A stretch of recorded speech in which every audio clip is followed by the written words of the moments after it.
Now we're going to work in our server. So building up our,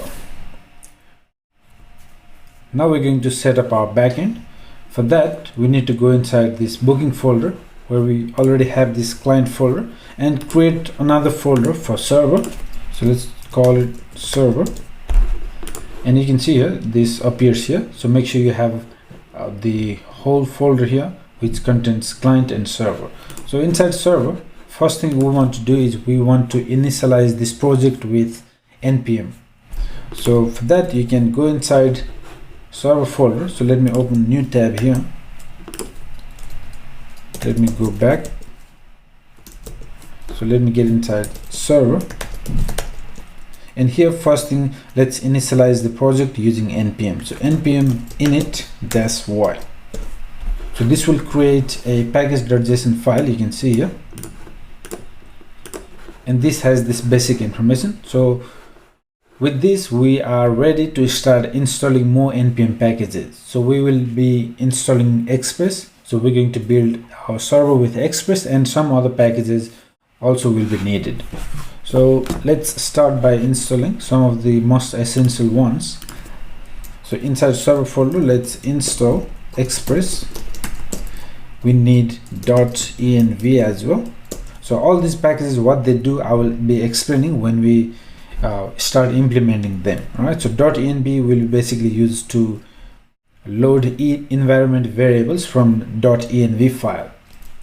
Next one, Mongoose. This one we're going to use to work with MongoDB. Course, we need course so that we don't get any errors in the browser. We use Morgan, and I will also show you the use case why we need all of them later. At the moment, let's just install this one, and then nodemon. So we will be using nodemons to start our server. There are two ways you can run Node.js server. You can just use node. So for example, here we will be creating a file which is going to be the entry point of our application. So let's do that. Let's create a new file called server.js. So this is going to be the entry point of our server. So this is the file that will be executed. So for the moment, let's just install console log. Let's say node server, just so that we can see how it works, how we can execute this file. All right, so let's go here, and inside server folder, you can use node to execute this file. So server.js, and you can see here we see the console log node server. So that works. However, with node, if you use node to execute, every time you make some changes, you have to come back and restart the server. Now that definitely is not practical, right? So for that, we can use nodemon. So that once we have nodemon, we can simply run, just like we did in the React project, we can run npm start, and that will start our server, and whenever we make any changes, it will restart the server automatically, so we don't have to do anything. All right, so we're going to use nodemon so that we can run this command npm start. Now for this to work, we have to come here and add the start script here in the package.json. So let's change this to start. So when we run npm start, we want to execute the server.js file, right? So we can use nodemon. Instead of just node, we're using nodemon. Server.js. Perfect. Now with this, we can use nodemon instead. So if you come here and run npm start, nodemon will continuously run the server. You can see here, watching for changes. So node server is there. Now if you make some changes, let's go here.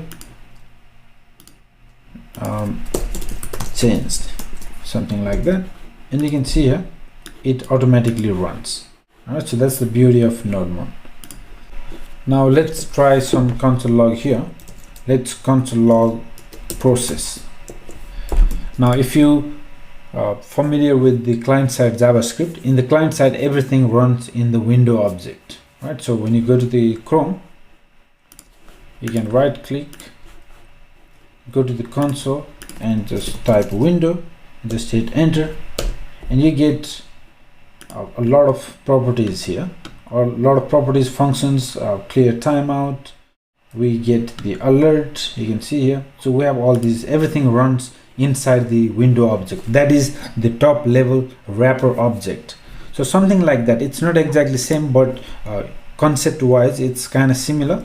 We have another object in Node.js, and that is called process. So everything runs in this top level object, it's called process. And since I have console log, you can see the process has been console logged here. So if I come up a little bit, so node, you can see the process has all this information. For example, the node version we're using, it has all this information. Let's go all the way down. It has the path, it has the exports. So each file you create in Node.js, that is treated as a separate module. So each modules you get this exports object where you can add your functions, variables, and easily export from one file and import into another and use. All right, so you can see this process object contains a lot of properties and methods, and basically this is going to be the wrapper object for Node.js. Try process.version, which will give us the node version, which we already saw. So that was a bit about process, and you can also see the module.exports. Module.exports. So like I said, each file you create is treated as a separate module. So each module have the exports object, which is empty object by default. So you can easily add some variables and put it into this exports object. So for example, const name equals to Ryan, and then module.exports equals to name. So if you add like so, by the way, you don't need to do this. If you have the name and value, the same key and value, you can just use like that in JavaScript. So you can see I have this file. In this file I created this variable and add this variable to module.exports. Now when I console log, I should be able to see that.